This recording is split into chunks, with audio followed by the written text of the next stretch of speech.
February 2ನೇ ತಾರೀಕು ವಸಂತ ಪಂಚಮಿ ದಿನ. ಈ ದಿನ ಶ್ರೀ ಸರಸ್ವತೀ ದೇವಿಯು ಜನಿಸಿದ ದಿನ. ಸರಸ್ವತೀ ದೇವಿಯ ಜನ್ಮದಿನ. ಮಕ್ಕಳ ಕೈಯಲ್ಲಿ ಈ ದಿನ ನಾವು ಪೂಜೆಯನ್ನು ಮಾಡಿಸಿದ್ರೆ ಮಕ್ಕಳ ಬದುಕನ್ನೇ ಬದಲಾಯಿಸುವಂಥ ಶಕ್ತಿ ಈ ದಿನಕ್ಕಿದೆ. ಇದು ಪ್ರತಿ ವರ್ಷ ಮಾಘ ಮಾಸದ ಶುಕ್ಲ ಪಕ್ಷದ 5ನೇ ದಿನದಂದು ಆಚರಿಸಲಾಗುತ್ತದೆ. ಈ ಬಾರಿ ವಸಂತ ಪಂಚಮಿಯು 2025ರ ಫೆಬ್ರವರಿ 2ನೇ ತಾರೀಕು ಭಾನುವಾರ ಬಂದಿದೆ. ಇದನ್ನು ಭಾನುವಾರ ಆಚರಣೆ ಮಾಡಲಾಗುತ್ತೆ. ವಿದ್ಯಾರ್ಥಿಗಳು ತಪ್ಪದೇ ಆ ದಿನ ಸರಸ್ವತಿ ದೇವಿಯನ್ನು ಪ್ರಾರ್ಥನೆ ಮಾಡ್ತಾರೆ. ಪೂಜೆಗೆ ಸರಿಯಾದ ಸಮಯ ಯಾವುದು ಅಂದರೆ ಬೆಳಗ್ಗೆ 7 ಗಂಟೆ 9 ನಿಮಿಷದಿಂದ ಮಧ್ಯಾಹ್ನ 12 ಗಂಟೆ 35 ನಿಮಿಷದವರೆಗೆ ದೇವಿಯನ್ನು ಪೂಜಿಸಲು ಉತ್ತಮ ಸಮಯವಾಗಿದೆ. ಬನ್ನಿ, ವಸಂತ ಪಂಚಮಿಯ ದಿನ ಏಕೆ ವಿಶೇಷ, ಈ ದಿನ ಏನೆಲ್ಲ ಆಗತ್ತೆ ಅಂತ ನಾವು ತಿಳ್ಕೊಳ್ಳೋಣ. ಅದಕ್ಕೂ ಮುಂಚೆ ಯಾರೆಲ್ಲ ನನ್ನ ಚಾನಲ್ ಸಬ್ಸ್ಕ್ರೈಬ್ ಮಾಡದೆ ನೋಡ್ತಾ ಇದ್ದೀರಾ, ಸಬ್ಸ್ಕ್ರೈಬ್ ಮಾಡ್ಕೊಂಡು ನೋಡಿ. ಪಕ್ಕದಲ್ಲಿರೋಂಥ ಬೆಲ್ಲೈಕನ್ ಕ್ಲಿಕ್ ಮಾಡಿ. ನನ್ನ ವಿಡಿಯೋ ಎಲ್ಲ ನೋಟಿಫಿಕೇಷನ್ ಕೂಡ ನೀವು ಪಡಿಬೋದು. ಶೇರ್ ಮಾಡಿ, ಸಪೋರ್ಟ್ ಮಾಡಿ, ಸಬ್ಸ್ಕ್ರೈಬ್ ಮಾಡಿ. ವಸಂತ ಪಂಚಮಿ ದಿನ ಏಕೆ ವಿಶೇಷ ಅಂತ ಅಂದರೆ ಈ ದಿನ ವಿದ್ಯಾರ್ಥಿಗಳಿಗೆ ಅತ್ಯಂತ ಶುಭ ದಿನವಾಗಿದೆ.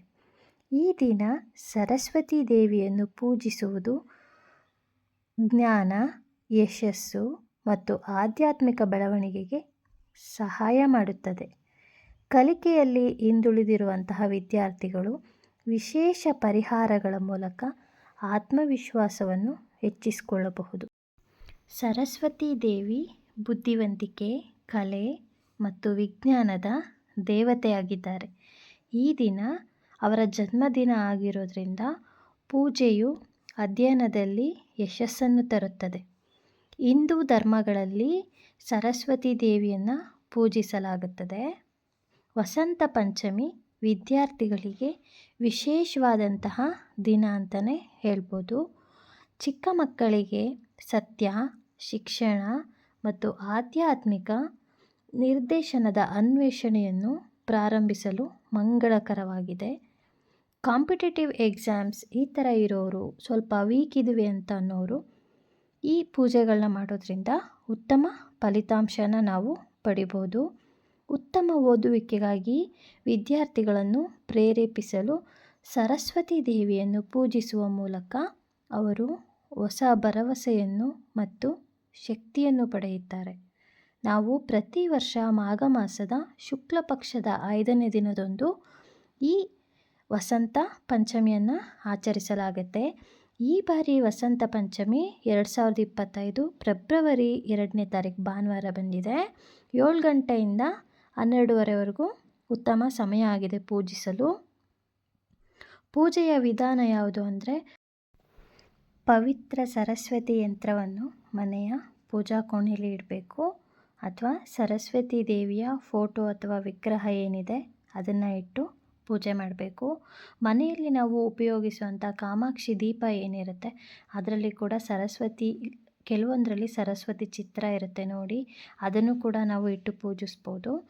ಬಿಳಿ ಹೂಗಳನ್ನು ಹಾಕಿ ನಾವು ಪೂಜೆನ ಮಾಡಬೇಕು. ಅರಿಶಿಣ ಕುಂಕುಮವನ್ನು ಇಟ್ಟು, ಜೊತೆಗೆ ಬಿಳಿ ಹೂಗಳು ಸರಸ್ವತಿಗೆ ತುಂಬ ಇಷ್ಟದ ಹೂಗಳು ಮತ್ತು ಹಳದಿ ಹೂಗಳು, ಇದನ್ನು ಅರ್ಪಣೆ ಮಾಡಬೇಕು. ಧೂಪ ಮತ್ತು ದೀಪಾದಿಗಳನ್ನ ಬೆಳಗಿಸ್ಬೇಕು. ಹಾಗೆಯೇ ಒಂದು ಮಂತ್ರ ಇದೆ, ಓಂ ರೀಂ ರೀಂ ರೀಂ ಸರಸ್ವತಿಯೇ ನಮಃ ಅಂತ. ಈ ಮಂತ್ರನ ನಾವು 11 ಬಾರಿ ಪಠಿಸೋದರಿಂದ ಮಕ್ಕಳ ಬೌದ್ಧಿಕ ಬೆಳವಣಿಗೆಗೆ ಸಹಾಯ ಮಾಡುತ್ತೆ. ಈ ದಿನ ಶುಭವಾದಂಥ ದಿನ. ಅನೇಕ ಶುಭ ಕಾರ್ಯಗಳನ್ನು ಕೂಡ ಮಾಡ್ತಾ ಇದ್ದಾರೆ. ನನ್ನ ಈ ಮಾಹಿತಿ ನಿಮಗೆ ಇಷ್ಟ ಆಗಿದೆ ಅಂತ ಅಂದ್ಕೋತೀನಿ. ಯಾರೆಲ್ಲ ನನ್ನ ಚಾನಲ್ ಸಬ್ಸ್ಕ್ರೈಬ್ ಆಗಿಲ್ಲ, ಸಬ್ಸ್ಕ್ರೈಬ್ ಮಾಡ್ಕೊಂಡು ನೋಡಿ. ಪಕ್ಕದಲ್ಲಿರುವಂಥ ಬೆಲ್ಲೈಕನ್ ಕ್ಲಿಕ್ ಮಾಡಿ.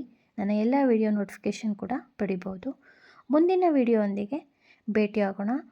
ನನ್ನ ಇನ್ಫಾರ್ಮೇಷನ್ ಹೇಗಿತ್ತು ಅಂತ ಕಮೆಂಟ್ ಸೆಕ್ಷನಲ್ಲಿ ಮರೆಯದೆ ತಿಳಿಸಿ. Thank you. Bye bye.